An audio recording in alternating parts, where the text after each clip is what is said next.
Kia Sorento 2012.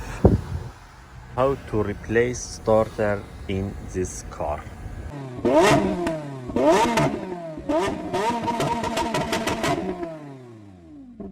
Hello guys, how are you today?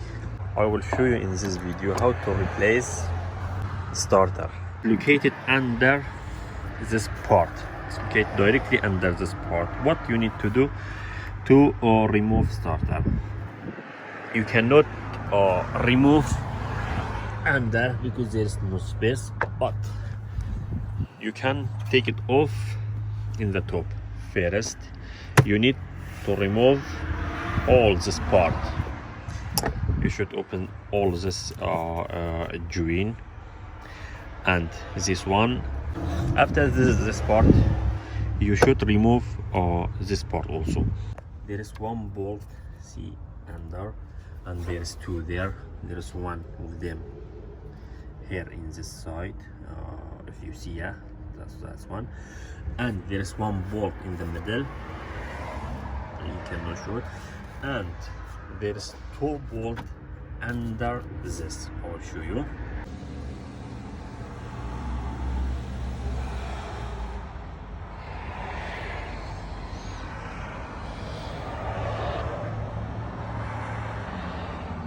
So if you do that, you can easily disconnect all this switch and this part, this cable and this big joint, this two small joint. You should remove all of them.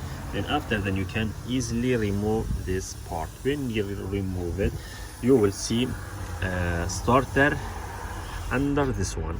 If you see guys, I open most of switch and joint that I need. I open all of them. So now if you see there, this is a starter, this one is starter. So what we need still to open this starter, to remove this starter, still we have two bolts.